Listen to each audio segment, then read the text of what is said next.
Get ready for your unofficial dental hygiene podcast.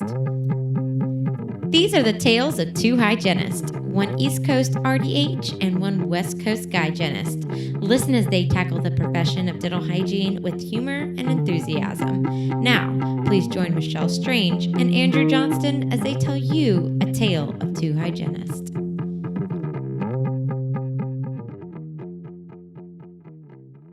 Okay, listeners, so this is going to be a conversation that's a little different than our normal content. Normally, we're talking very specific dental conditions, and now we're going to be talking about a product that I think the majority of us and the majority of our patients actually enjoy on a regular basis, and that is coffee.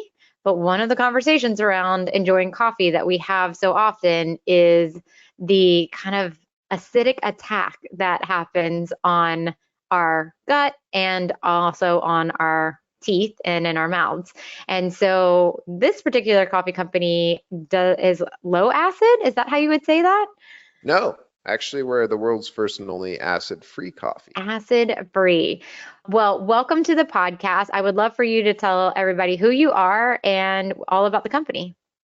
Thank you so much, Michelle, for having me on the podcast. It's a true honor. I really, really appreciate it. And, it's great that we actually had this conversation like off air. And as we were talking about how coffee is essentially the leader, if not wine, but for the most part, coffee is the leader in tea staining because of the acidity.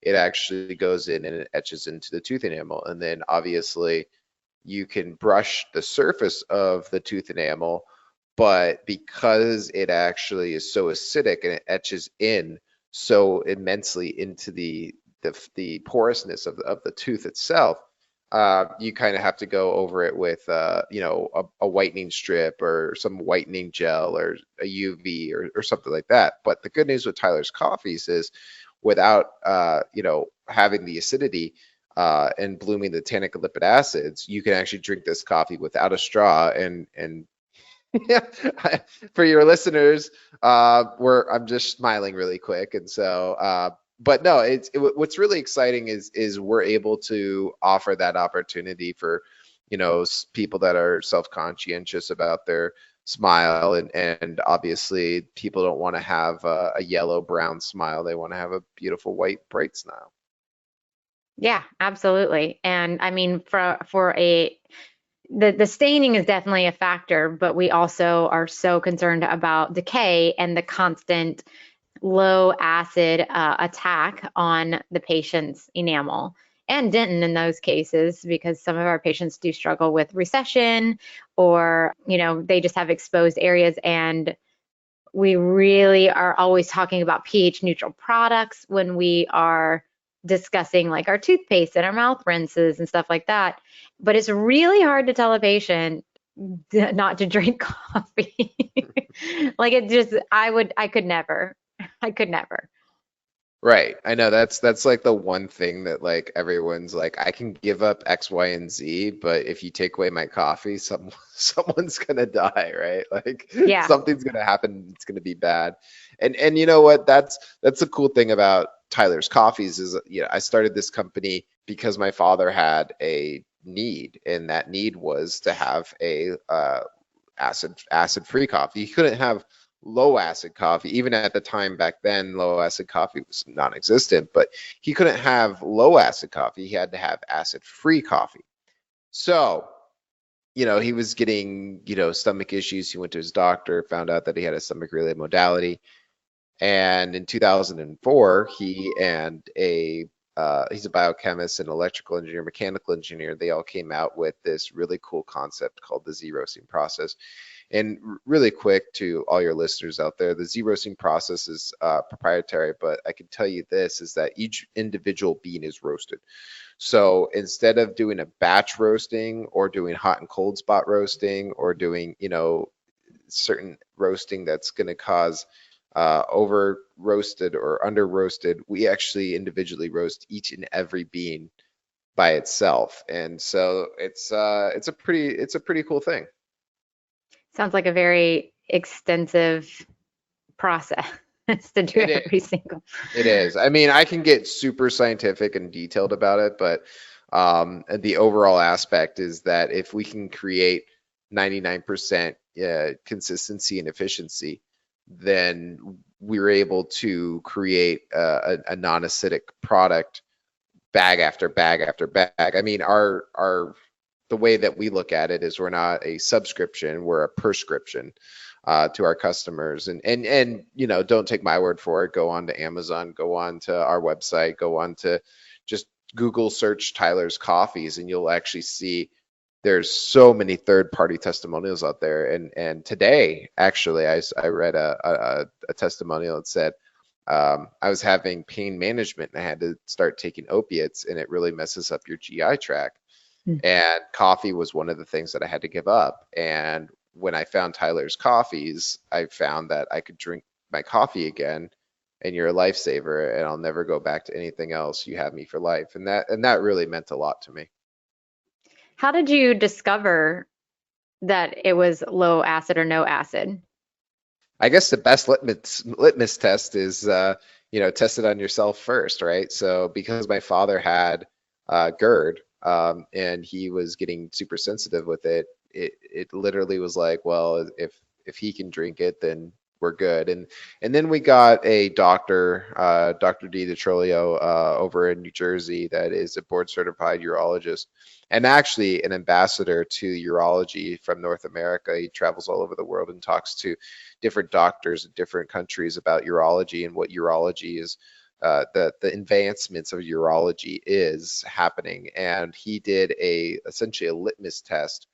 He got about 15 patients together and they did a white paper, and they found that after 4 different coffee brands with, obviously the test subject didn't know what they were drinking. All they had to do was, write down how they felt, and he started getting results back, and he found that Tyler's blindly was obviously the best option for people that have urology issues and also gastritis issues and gastrointestinal issues and pretty much the whole GI tract. Wow. And I do remember something when we had our like little pre-interview around the caffeine and how Mhm. much caffeine. What is that about? So the cool thing about Tyler's Coffees is we never add anything. We're USDA certified organic. So obviously, and on top of that, we're single sourced USDA certified organic. So what that means is that we don't go to different farms. We actually go to a single farm. We've been going to that farm for 10 years, and that essentially it's the same crop that you get from year and year and year and year. And that's how we built consistency. Like Tyler's Coffees is really built around one purpose and one desire, and that's like creating the best coffee out there. So we make sure that our, supply chain is as efficient and as standardized as possible. Back to your question. So because we don't over roast the coffee, it actually yields a higher natural caffeine. Now, because the FDA does not regulate the coffee industry, period, Oh, interesting. there's zero Interesting. regulation on coffee. Now, when you get into flavored coffee or anything but coffee, because coffee is considered just a staple, just like rice or, beans, not coffee beans, but different beans.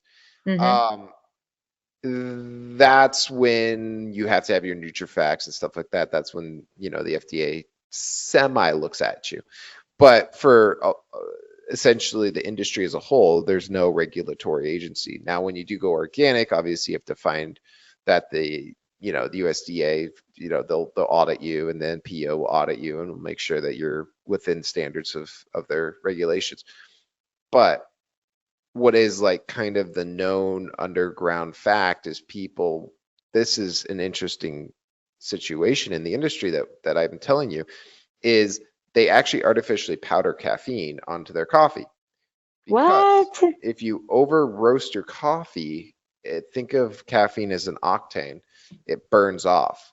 So in order to keep your higher caffeine values, they'll just take synthesized, artificial caffeine, like what you would put in a Coca-Cola or something like that. It's just powder, and they'll powder it on in the roast. And what that does is it gives you just this interesting body high, right? So you shoot up and then you just scream down because caffeine is it's absorbed and then it's released and then your body's just done with it. So you're pretty much go back to overtired. So essentially it builds in a demand process from having artificial, right? Mm-hmm. Well, natural caffeine is more of like a slow up, a plateau, and then a slow down. So you actually, by drinking Tyler's, have more energy over a longer distance of time. Which is fascinating. So does that mean, and I say this selfishly, can I drink more of it Yeah, without having so many health issues? yeah, yeah. Yeah, you can. I mean, we have customers. It's kind of crazy, but we have customers that are drinking, 2 or 3 pots a day, and that's their That's normal. That's their crazy. normal coffee intake is 2 to 3 pots Hmm. a day. But without Tyler's, they had to cut back to, maybe 2 cups. Now they're back at 2 to 3 pots a day, and it's like, I mean, I wouldn't suggest it because over caffeination of anything is not good for your body. But that's what they do. Seriously. But yeah, the stomach, the teeth, all of it, none of it sounds like that's a positive thing. But if they can still do it and not have as many health risks, Right. why not? I guess in that case, if you're gonna do it the right way. So what else is there that we need to know about caffeine, coffee, the beans, y'all's process, the company itself? So we kind of do a pretty cool decaf process, and I call it the trifecta because we're USDA Organic, we're acid free, and we're Swiss water. Swiss water process is a much more complicated and much more, I guess you could say, longer process, but we do it for a very specific reason. Most decaf, unless it has a Swiss water seal certification on the bag, is done through methylene chloride and methylene glycol. Methylene chloride, methylene glycol is used in antifreeze. So when you get the decaf, you're actually getting, parts per million of those chemicals in your body. And that's just not good. And that's why everyone says, ew, decaf, that's disgusting. I don't like decaf. Well, it's because you're drinking chemicals. I mean, to be honest with you. And those chemicals are not good for your body. No, absolutely. And what is, well, do you know the actual pH of the coffee, or is it just So above 7? yeah, so that's an interesting conversation to have, and I'll be more than happy to have it. pH is consistent on water quality. So, Mm, for example, where I'm from in Tucson, Arizona, we have hard water, so they use bromine, chlorine, fluoride. They use a lot of stuff in the water, right? The tap water. So those are those are hard solids, right? And so when you brew our coffee with hard solid water, it's not going to taste right. Now, if you brew our coffee with purified water, it's going to taste better. And then if you brew our coffee with alkaline water, well, now you're at the right level. So at my house, we test at about 7.9 to 8.2, somewhere around there. hmm. If I use Tucson tap water, we'll brew at about 5.9 to 5.2 to 5.9. And I know 7.2 is pH neutral, but it's not because of the coffee, it's because of the water. So if you're gonna drink Tyler's coffees, we cannot stress this enough. You have to use purified water. Have to. Um, and even bottled water has not free radicals, but has hard solids. So I Oh, suggest, yeah. if you're Yeah. gonna do it, do alkaline. But no, I mean, you probably will not have an issue with purified water. It's just if you want the purest and most alkalinity of the coffee. But yes, the coffee as a whole is acid free. Yes. Does anything change with how you brew it? Like if you did cold brew versus the French press versus So like I drip? like to tell your listeners really quick. So cold brew is a fake coffee, right? Let me explain. pH, parts per hydrogen, is what your body goes off of. What the national standard is parts per hydrogen. That's what pH stands for. So when you have a hot coffee, it has a lot of hydrogen running around, and it can cause acid on top of the tannic and lipid acids that are already bloomed in the coffee itself, right? So tannic and lipids are inflammatory acids that cause the heartburn and indigestion, upset stomach, and acid reflux. Okay, so when you do a cold brew, you lower your price per hydrogen, but technically you actually are still brewing lipids and tannins in the process. And all you're doing is you're taking the coffee and you're making cold product coffee instead of hot product coffee. But in the long run, your body's actually still getting harmed. So cold brew is a quick thought to, oh, well, it must be low acid, but in reality, it's not. It all starts with the coffee bean itself. If you do bloom the tannic and lipids, which are the inflammatory acids in the coffee, then there's really nothing else you can do. It's going to cause issues to people that have GI problems. So is there a way to have iced coffee the right way? Yeah, Tyler's Coffees, of course. Yeah, just do that. Yeah, because I mean, I definitely love an iced coffee, and I definitely like and my patients will come in with their iced coffee, Yeah, and so now, but I guess, do you guys have like recipes and stuff available for people yeah, it's all on our to website, make at home? Yeah. tylerscoffees.com. You can actually go to the website and I know that, I mean, we gave you guys a code, so you can probably promote that. But I'm just saying that, like, for people that are listening out there, if they think that they're getting a healthier, better version of coffee because it's cold brewed, or you're taking your Starbucks and you're putting it through a cold brew process, guys, It's it's not working. It's not the not. same. Yeah, it's not the same. It's Hmm. really, it will still cause inflammation in the digestive tract. Can you speak a little bit more into like what's happening with, I know that you're not a doctor, you're not a GI doctor, but I'm sure you've definitely consulted with quite a few. Oh Like yeah, what is actually happening in the gut? absolutely. So let me preface that very clearly. I am not a doctor. I do not have Yeah. a doctor degree. So what happens is when you drink normal coffee, your body has already, I mean, your stomach already has sulfuric acid in it. And so it causes more acid to be produced because it's acid on acid. And then if you have ulcers or if you have GERD or you have leaky gut or you have something like that, then it's going to cause inflammation. That inflammation is going to send, synapses back to the brain and say, ow.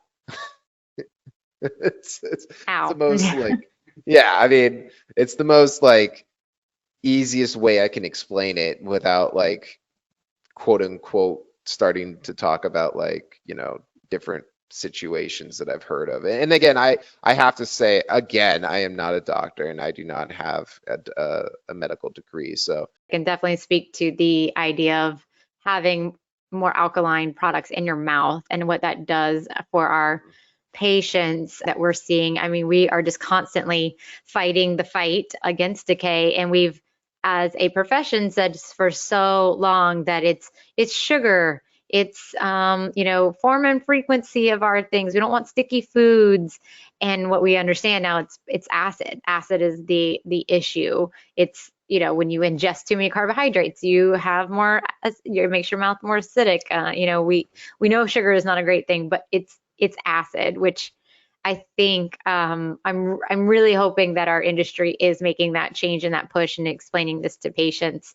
And that goes across the board. I mean, coffee is like the one that I had up until recently did not have a solution for. I did for water. I had the conversation around the sparkling water that people are drinking, the carbonated drinks and stuff like that. At least, it's not good for your mouth, but no. my God, does it taste good? Eh, which is where I was with coffee. I was like, I'm wine and coffee. I am not the person. I would be such a hypocrite if I was like, don't drink this anymore. Like your teeth matter. And I'm like over here having my coffee every morning. Like I would be the biggest hypocrite.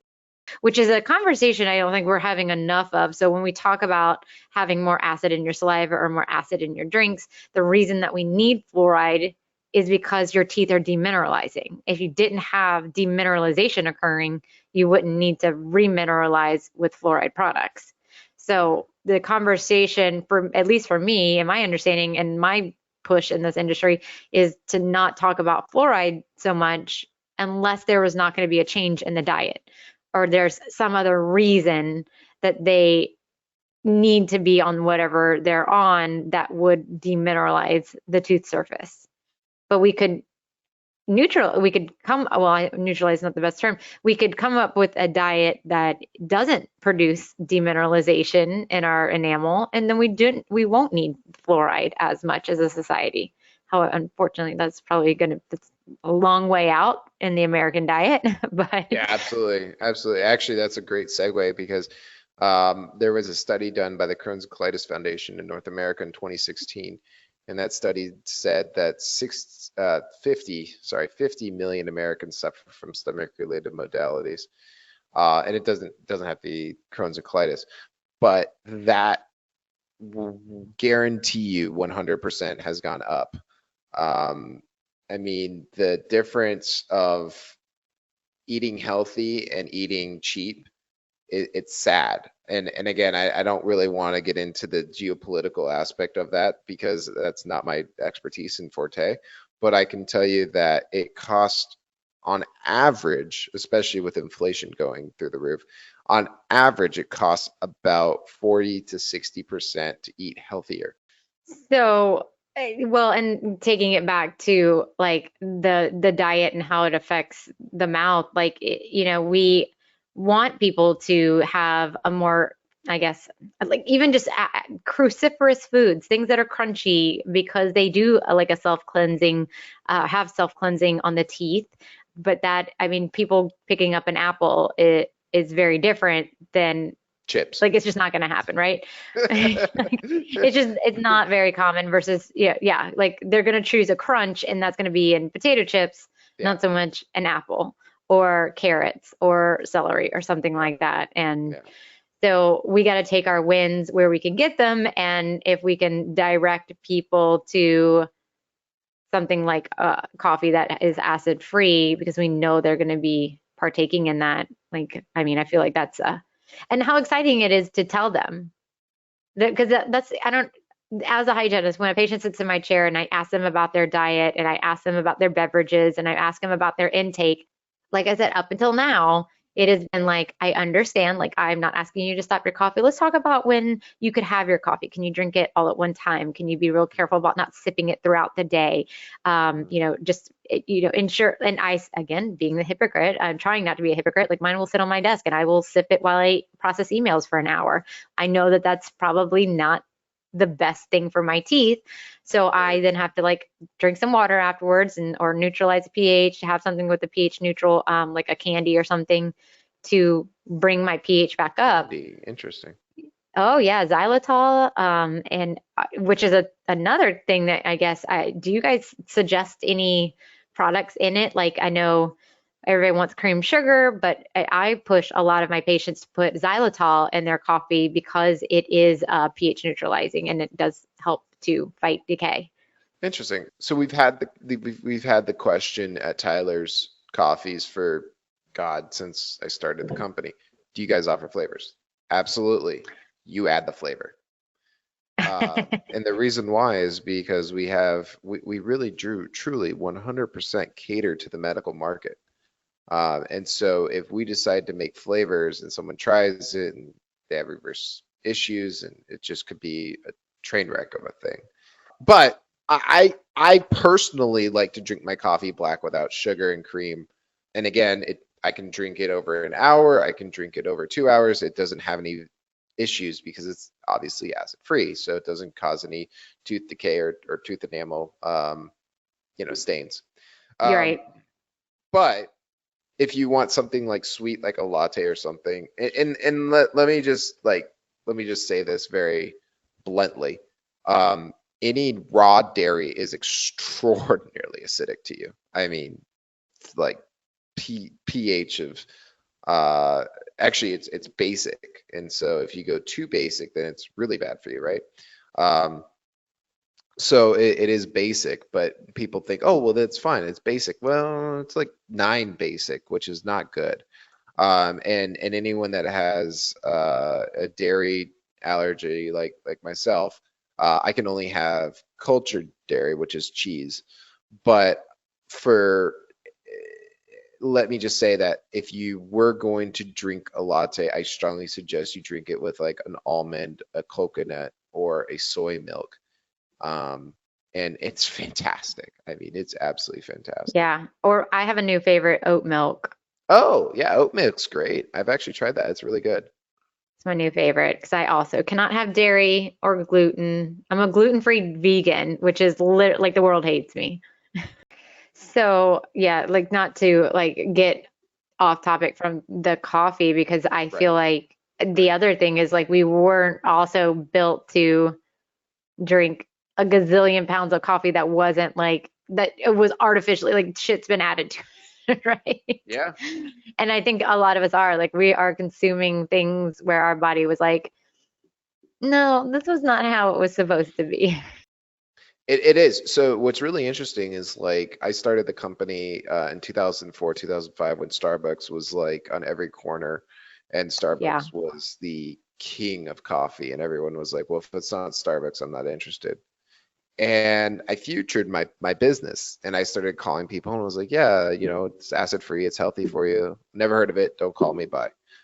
And around 2016, 2000, let's say 13 to 16, there was a huge paradigm shift in the coffee world or the coffee industry. And people started to realize that coffee over roasted and extremely burnt is very bad for your body. And it's gross. It is It's gross. nasty. I mean, it's just nasty. It is, it is, and it was very interesting how things become so trendy, and you're like I'm gonna do a Starbucks run, and if you like Starbucks, like I'm not gonna hate on you too much, but it's also like let's not jump on the because it isn't good. It's not. It is burnt. It's just become a fashion statement almost. Like I walk Oh with yeah. my a Starbucks in my hand, and it's like, well. Can we talk about like your health? Let's talk about that. Yeah. And to be honest, Starbucks, unless you're going to the grocery store and buying coffee, they realized very quickly that their market was drying up because people didn't like their coffee. So they had to start coming out with pretty much everything except for coffee. Yeah. So, is there anything that I haven't like asked you about or talked about as far as with the company itself, any of your missions, I mean, is this kind of where y'all will leave it? Is with the acid-free coffee? Are y'all expanding, or is y'all are like, we do this really well and we're going to stick to it? Well, we're doing something very exciting and I'm very, very proud to be part of it. I'm actually not I mean 100% owner of Tyler's Coffees and the buck stops with me. And then I kind of branched out and realized, you know what? I need to do this and I want to find investors because I think this is a really big opportunity for investors to get a return. So we're actually coming out with a partnership between Tyler's Coffees and CBD. Oh And yeah. the CBD is full spectrum USDA organic CBD. Of course, we want the best. And so it's called Lifted, Laftt, two T's, ED coffee.com. And we're going to be launching that this week, believe it or not, right before Thanksgiving. And it's going to be a phenomenal product because it is K cups to start with, but we are going to go to the ground CBD line of coffee. And I'm telling you, it's freaking fantastic. I mean, it tastes great. And then when that CBD kind of kicks and mellows you out, it's an overall great experience. And I'm really, really happy to be fronting this technology out into the world. So what is that experience like? I actually just, when I was in Florida, there was a little coffee shop that I loved to go to, and it was um, they would put CBD in their coffee if you asked for it. And I was like, oh, well, what is that like? Let me talk about, let's say, and she's like, what do you have to do today? And I was like, well, I actually have to go study. And she's like, maybe we don't do this then. So is that is that the typical experience? Um, I guess you could say like what I from my experience is it just mellows you out. It doesn't get you quote unquote high, but it just gives you like a calming sensation, just a relaxed, like you're just chilling. Hmm. Which is not something you would think, like coffee and chill. They feel like an oxymoron. Well, um, yes, in a sense. Um, it kind of just like gives you just like a floating feeling of like, hey, I'm Mm. I'm up, but I'm just chilling, I'm just relaxing. Sounds like a lovely Saturday morning to me. Exactly, exactly. And then we also have our Decaf CBD line of lifted, and that's even more chilled because it doesn't have the caffeine. So if you really just want to just kind of mellow out and it really helps with pain too. So if you have any kind of pain points, that's the reason why CBD was really and truly invented in the industry is to take away pain, is pain management, because people didn't want to get THC, which was, you know, Right. psychotropic. They wanted to do CBD, which was just the kind of the mellow part of THC. I don't really know how to explain that more clearly, and unfortunately, but I can say that if you've tried CBD directly, it's different than trying THC directly. Yeah. Yeah, for sure. So that to me sounds like a good day when you're just hanging out, maybe drinking your coffee with a good book or something like that. Yeah, That sounds like a real lovely, like I said, a nice Sunday morning, something like that. yeah, yeah, Being absolutely. leisurely. That sounds lovely. It's such a Um, rare thing that I have leisure in my life, but that I might have to make an effort. yeah, no, you should try it. So we'll be launching that next week. Well, this week. We should be live this week. So your customers can go check that out, liftedcoffee.com. The other Awesome. thing is I wanted to touch base really quickly on antioxidants. Oh yeah. So because we don't over roast the coffee, we actually don't burn off antioxidants as well as the caffeine. And antioxidants kill free radicals in your body, and free radicals, again, harbors cancer cells. So by drinking coffee, period, you get antioxidants. But by drinking Tyler's coffees, you have a much higher concentration of antioxidants than just normal coffee. Well, that's actually very good to know. We definitely know antioxidants in our field, so that's great. I think this is a really good solution to an issue that a lot of our patients suffer from. And honestly, I don't think we hit hard enough on the fact that it doesn't stain in the same way. Oh yeah. Yeah, it does not. So It I does not stain the tooth enamel, period. see, and that I think that is a huge thing, especially when people are spending a ton of money getting restorations, veneers, full mouth crowns, or they have a history of restorative work on the front teeth or the anterior teeth that are as less than ideal. Maybe they got some really worn margins and things like that that capture a ton of stain. But again, patients aren't going to give up their coffee. It's just not. So now we have a solution. And I think that is what hygienists love to have is a solution for their Right. patients. Right. That's what we did at Tyler's Coffees is it first and foremost is we knew that that absolutely was true. No one's going to stop drinking their coffee, but if we can change someone's coffee habit to our coffee, then we know that they can drink their coffee without having any reverse side effects. And the great news is that to prove that our product really does work, we actually have an 80% retention rate on our customer base. So I assure you, our customers would not be paying the prices that they pay for our bag of coffee if it did not work. That's a good point. Well, and for our listeners, in the show notes, you'll find a promo code so they can go and order. their own Tyler's Coffee. And if not, they can always head over to tylerscoffees.com, correct? Yeah, that's coffees with an s.com. So tylerscoffees.com. And So that's, let me just mhm, get the phone number because some sure. people call in and place their order. It's 855 554 3833. So it's 855 554 3833. And Amazon as well? Oh yeah, Amazon, eBay, Wish, Jet, Walmart, Oh, wow. so many. So many, so many.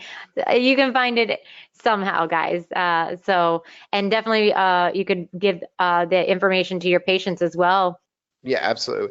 I mean, the most important thing is we're trying to get the word out there to let people know that this is a product that's actually in the marketplace. I mean, I have customers call me and I'm like, oh, how'd you hear? Used to, right? Unfortunately, I'm a little bit too busy now, but I used to take every call, and I used to be a one-man band. That's how you build a business. But I remember taking, oh, how'd you hear about us? Oh, my doctor told me about you. Wow, what an endorsement. Right? Absolutely. Oh, that's great. Well, thank you so much for coming on and telling us a little bit about the company and the benefits this coffee can have for our patients. No, thank you so much for the opportunity to tell your listeners, and hopefully we're getting the word out there, and hopefully we're getting people to understand that there is an alternative to coffee, and it won't give them the issues that normal coffee does. Awesome. Well, thank you.